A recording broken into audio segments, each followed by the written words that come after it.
অর্জুন বলিলেন, হে কৃষ্ণ, যেসব ব্যক্তি শাস্ত্রবিধি জানে না অথচ শ্রদ্ধা সহ ভজন পূজন করে, তাদের সাধন নিষ্ঠা সাত্ত্বিক, রাজসিক বা তামসিক কী প্রকার হয়? শ্রী ভগবান বলিলেন, মানুষের শ্রদ্ধা স্বভাবজ ত্রিগুণাত্মক হয়, অর্থাৎ সাত্ত্বিক, রাজসিক ও তামসিক হয়। হে অর্জুন, দেহের শ্রদ্ধা তার অন্তঃকরণের তারতম্য মতো হয়, নিষ্ঠা তার হৃদয়ের স্বরূপ মতো হয়। সাত্ত্বিক ব্যক্তি দেব পূজা করে, রাজসিক ব্যক্তি যক্ষ রাক্ষসের পূজা করে, আর তামসিক ব্যক্তি ভূত প্রেতের পূজা করে। শ্রদ্ধাহীন ব্যক্তি দম্ভ, কামনা, আসক্তি ও হঠকারিতা যুক্ত হয়ে শাস্ত্র বর্জিত ভীষণ তপস্যা করে। তারা নিজের পঞ্চভৌতিক শরীরকে এবং অন্তরে স্থিত আমাকেও কষ্ট দেয়। এই অজ্ঞ ব্যক্তিরা অসুর স্বভাবের। এবার শোনো, সকলের আহার, যোগ্য, তপস্যা এবং দানও তিন প্রকার হয়: আয়ু, সত্য, গুণ, বল, আরোগ্য, সুখ ও আনন্দ দানকারী সরস ও স্নিগ্ধ আহার সাত্ত্বিকদের প্রিয় হয়। অতি কটু, লবণাক্ত, গরম, ঝাল, তীক্ষ্ণ, রুক্ষ ও প্রিয় হয়, যা দুঃখ, শোক ও ব্যাধিগ্রস্ত করে। তামসিক ব্যক্তিরা বাসি, উচ্ছিষ্ট, দুর্গন্ধযুক্ত, রসহীন ও অপবিত্র খাদ্য পছন্দ করে। ফলেচ্ছা বর্জিত কর্তব্যবোধে এক মনে শাস্ত্রসম্মত যজ্ঞ সাত্ত্বিকেরা করে থাকে।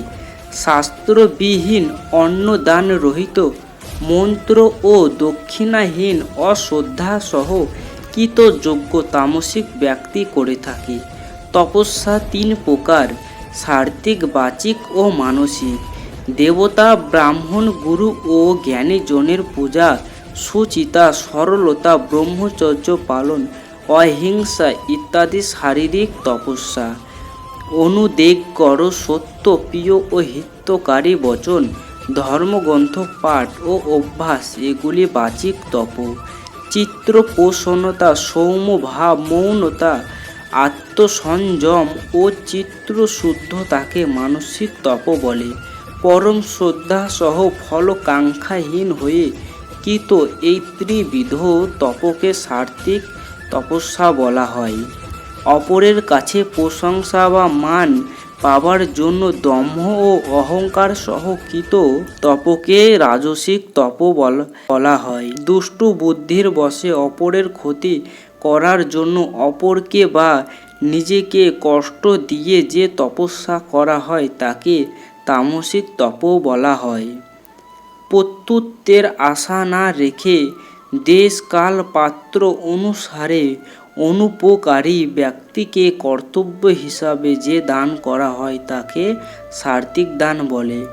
প্রত্যুপকারের আশায়, স্বর্গ বা পুণ্য কামনায় সদিচ্ছাবিহীনভাবে মন ক্লেশ দেওয়া দানকে রাজসিক দান বলে। অবজ্ঞাপূর্বক, অযোগ্য, দেশ ও কালে, অপাত্রে, অসম্মানে করা দানকে তামসিক দান বলে। ওং তৎসৎ। এই ত্রিশব্দে পরমাত্মা ভূষিত। সেই পরমাত্মা সৃষ্টির প্রারম্ভে বেদ, ব্রাহ্মণ ও যজ্ঞের সৃষ্টি করেছেন। সেই জন্য ওম শব্দ উচ্চারণ পূর্বক সদা শাস্ত্র বিহিত যজ্ঞ, দান, তপক্রিয়া আরম্ভ করতে হয়। পরমাত্মাই সব কিছু, তাই তৎ নামে উল্লেখিত। সেজন্য তৎ শব্দে কামনা না করে মোক্ষ কামনা পূর্বক যজ্ঞ, দান, তপ করা বিধেয়। শ্রেষ্ঠ ও সাধুভাবের জন্য সৎ শব্দ প্রয়োগ হয়, আর পরম ব্রহ্ম সৎ, তাই তার উদ্দেশ্যে কৃত কর্মকে সৎ বলা হয়। হে অর্জুন, অশ্রদ্ধার সাথে করা যজ্ঞ, দান ও তপস্যাকে অসৎ বলা হয়। সেগুলি ইহলোক বা পরলোক কোথাও কোনো শুভ ফল প্রদান করে না। বাস্তবিকভাবে শ্রদ্ধাই সমস্ত সিদ্ধির মূল। শ্রদ্ধাবিরহিত যে কোনো কর্ম ইহলোক ও পরলোক উভয় লোকেই বিনষ্ট করে। শরীর বা মন বা বাক্য দ্বারা যে কোনো কর্মই যদি শ্রদ্ধাসহ করা হয় তবে তা সার্থিক কর্ম হয়। সেটা পূজা পাঠ যজ্ঞ তপস্যা দান ভোজন ইত্যাদি যা কিছু হোক না কেন, এই ক্রিয়াগুলি যদি দম্ভ অহংকার দেজ বা লোক দেখানোর জন্য করা হয় তবে তা রাজসিক কর্ম এবং শাস্ত্রবিরুদ্ধভাবে অশ্রদ্ধাসহ কৃত কর্ম তামসিক কর্মে পরিণত হয়। দেহের অন্তরের তারতম্য অনুযায়ী সাত্ত্বিক রাজসিক ও তামসিক কর্ম হয়ে থাকে। অর্জুন বলিলেন, হে কৃষ্ণ, হে ঋষিকেশ, সন্ন্যাস ও ত্যাগের বিষয় কি পার্থক্য আমি জানতে ইচ্ছা করি। শ্রী ভগবান বলিলেন, জ্ঞানের কাম্য কর্ম ত্যাগকেই সন্ন্যাস বলিয়া জানবে, আবার সর্বপ্রকার কর্মফল ত্যাগকেই জ্ঞানীরা ত্যাগ বলিয়াও থাকেন। অনেক পণ্ডিত আবার বলেন যে বন্ধন দোষ যে কর্মে আছে তাহা ত্যাগ করা উচিত। আবার অনেক পণ্ডিত বলে যে যজ্ঞ দান তপস্যা এই সকল ত্যাগ করা চলে না। হে মহাবীর অর্জুন, আমি এই ত্যাগ বিষয়ে তোমায় নিশ্চয় করিয়া বলিতেছি, শ্রবণ করো। ত্যাগ ত্রিবিধ, যজ্ঞ দান তপস্যারূপ কর্ম পরিত্যাগ করা উচিত নয়, উহা অবশ্য করণীয়। হে মহাবীর অর্জুন, আমি এই ত্যাগ বিষয়ে তোমায় নিশ্চয় করিয়া বলিতেছি, শ্রবণ করো।